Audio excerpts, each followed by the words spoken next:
Mbappé faces boos at the Bernabéu, a divided crowd and a rising storm. The Santiago Bernabéu echoed with angry whistles and boos, an atmosphere so tense that even Kylian Mbappé, seated quietly in the VIP section due to a suspension, could hardly have anticipated becoming the target of such fierce criticism. The reaction wasn't merely about Real Madrid's crushing defeat to Arsenal, it symbolized a growing doubt among some fans about Mbappé's place and potential success in the club's grand project. The Spanish newspaper ABC detailed the divide among fans. When the French striker appeared on the stadium screen, a section of the crowd seized the moment to express their disapproval of Real Madrid's latest marquee signing. Yet, not everyone joined in. Mbappé's supporters responded with applause in an attempt to drown out the negativity, but the whistles rang louder, underlining a very real split within the Madridistas, those growing impatient and those still placing unwavering faith in the French star. The root cause of this unrest isn't hard to pinpoint. Mbappé's underwhelming performances in the Champions League quarter-finals against Arsenal were seen as the breaking point. Brought in as a game-changer, a leader to drag the team through adversity, the former PSG star looked invisible, no goals, no assists, no tangible impact.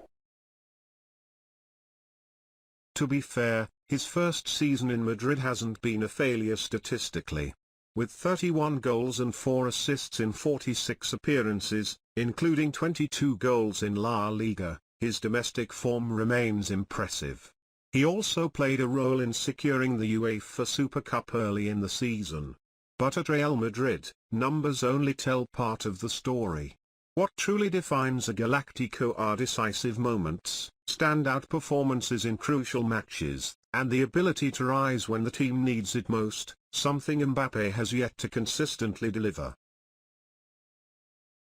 His dip in form during the season's critical run-in has been a major reason why Real Madrid now risk ending the campaign without either a La Liga or Champions League title, having already lost the Spanish Super Cup.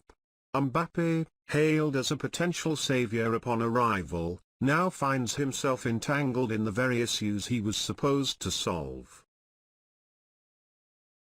The problem extends beyond individual form, it's also tactical. Mbappé's inclusion forced head coach Carlo Ancelotti to frequently shift to a 4-3-3 formation, trying to fit him alongside Vinicius Jr., Rodrigo, or Brahim Diaz. But this system exposed glaring weaknesses, particularly in defense and overall balance.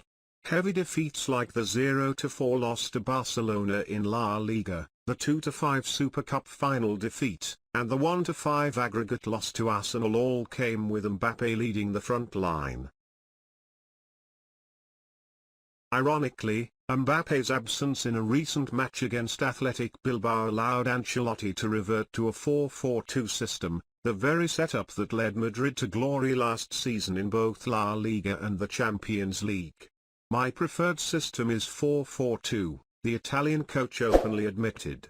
It's the most effective defensively. Though the narrow 1-0 win came late through a moment of brilliance from Federico Valverde, Madrid looked more secure at the back. Crucially, the 4-4-2 allowed Jude Bellingham to flourish again.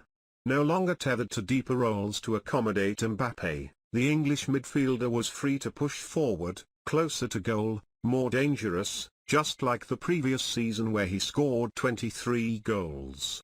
Against Bilbao, Bellingham had at least 2 clear chances from headers, showing how effective he can be in an advanced role. He gave us a big edge last season, and today he played really well, especially in the second half, Ancelotti noted. He deserved a goal. This contrast casts a harsh light on the tactical fit of Mbappé. After the Arsenal loss, even goalkeeper Thibaut Courtois hinted at deeper issues. Sometimes we need to look inward and evaluate seriously. We're a team, but perhaps we need more collective effort and less individualism. While he named no names, the subtext pointed toward the lack of cohesion in the attacking trio, particularly involving Mbappé. For Madridistas, signing Mbappé meant more than just adding a star, it was a statement of global supremacy. He was expected to inherit Cristiano Ronaldo's throne, lead a new golden generation, and win trophies with extraordinary talent.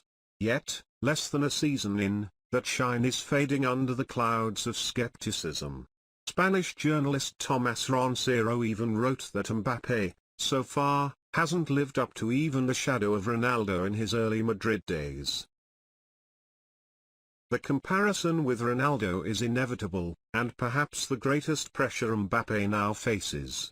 CR7 arrived and immediately rewrote history, silencing critics with goals, dazzling performances, and an indomitable spirit. Even during tough times at the Bernabéu, when whistles greeted every lost ball, Ronaldo responded with a legendary 4-goal haul against Celta Vigo, a moment that cemented his legacy. That's the lesson for Mbappé. Greatness at Madrid is about transforming pressure into performance. Ronaldo understood that to reach heights no one else could, he had to endure pressures no one else dared. He embraced it, and rose. The boos on Sunday, as painful as they were, serve as a reminder of Madrid's uncompromising standards. Mbappé's talent is unquestionable, lightning speed, elite technique, versatile finishing. But to conquer the hearts of Madridistas and write his own legacy, he must deliver more. To be fair, all is not lost. Mbappé is still young, and this is only his first season in white. Even legends like Zinedine Zidane, Cristiano Ronaldo, and Luka Modric needed time to adapt. The key now lies in embracing the unique culture of Real Madrid, where the team comes first, and winning is a way of life. The split among fans, boos and applause echoing side by side, reveals that many still believe in Mbappé. They await an explosion, a moment when he finally takes the team on his shoulders. The pressure is immense, but the opportunity to turn things around still exists.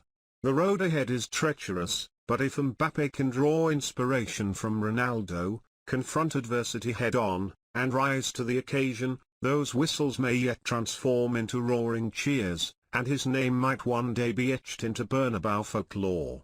The challenge now? Don't go silent. Don't fall. Rise, and respond with the performance of a king.